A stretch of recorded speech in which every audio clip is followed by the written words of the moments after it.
ब्रह्मांडीय पत्थर, सितारों की गूंज। ओडिशा के कोणार्क सूर्य मंदिर में सुबह की पहली किरण पड़ रही थी।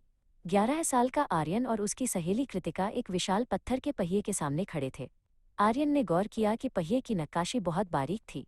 कृतिका, क्या तुम्हें नहीं लगता कि ये पहिया सिर्फ सुंदरता के लिए नहीं बल्कि किसी और काम के लिए बना है? उसने पूछा। तभी उनके पीछे से एक गंभीर आवाज आई, तुम सही कह रहे हो आर्यन। वे मुड़े तो देखा कि उनके गाइड डॉक्टर मार्तंड वहां खड़े थे। उन्होंने अपनी छड़ी से पहिए के केंद्र की ओर इशारा किया और कहा, यह एक सनडायल या धूप घड़ी है।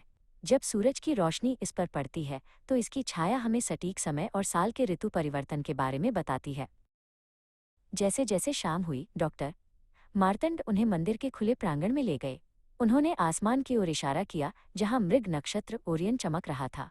कृतिका ने अपने टेलीस्कोप से देखते हुए कहा, अरे, मंदिर की मुख्य मीनार और इन तारों की स्थिति में एक खास तालमेल दिख रहा है। डॉक्टर मार्तंड मुस्कुराए और बोले, प्राचीन वास्तुकारों ने मंदिर को आसमान के नक्शे की तरह बनाया था।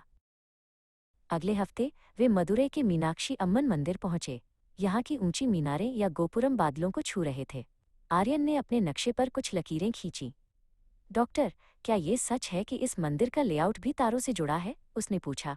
मंदिर की गलियां और खंभे किसी भूल भुलैया की तरह थे, लेकिन उनमें एक गणितीय व्यवस्था थी।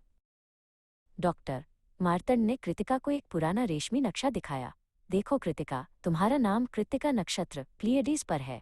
प्राचीन ग्रंथों के अनुसार इस मंदिर के कुछ मुख्य स्थान इसी नक्षत्र के 7 तारों के साथ संरेखित अलाइंड है। जब साल में एक बार ये तारे सीधे मंदिर के ऊपर आते हैं तब ब्रह्मांडीय ऊर्जा का मिलन होता है। आर्यन एक खंभे पर बनी नटराज की मूर्ति को देख रहा था। डॉक्टर मार्तंड ने बताया, भगवान शिव का यह नृत्य कॉस्मिक डांस कहलाता है। यह तारों और ग्रहों की गति का प्रतीक है। विषुव इक्विनॉक्स के दिन, जब दिन और रात बराबर होते हैं, सूरज की रोशनी सीधे गर्भगृह में एक खास बिंदु पर पड़ती है। ये सब हजारों साल पहले की गई सटीक गणनाओं का नतीजा है।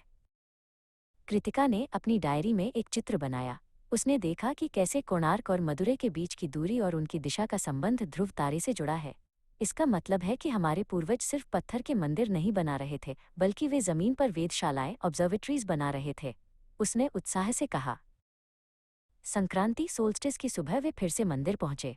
एक संकरी खिड़की से सूरज की एक पतली किरण अंदर आई और सीधे मुख्य मूर्ति के चरणों को छू गई। कृतिका ने इसे देखते हुए अपनी सांसें थाम ली। डॉक्टर मार्तंड ने बताया कि साल में केवल 2 बार ऐसा होता है, जो ये साबित करता है कि मंदिर की दीवारें किसी कंपास की तरह सटीक हैं।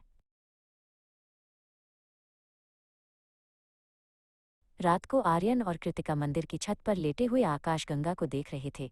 आर्यन ने कहा, अब जब भी मैं इन तारों को देखूंगा, मुझे लगेगा कि ये हमारे मंदिरों से बातें कर रहे हैं। उन्हें एहसास हुआ कि भारत के प्राचीन इंजीनियरों के पास कोई आधुनिक कंप्यूटर नहीं था, फिर भी उनकी गणनाएं बेजोड़ थीं। डॉक्टर मार्तंड ने आर्यन के हाथ में एक पीतल का प्राचीन यंत्र रखा। खोज अभी खत्म नहीं हुई है बच्चों। ब्रह्मांड और इन पत्थरों के बीच अभी भी बहुत से रहस्य छिपे हैं।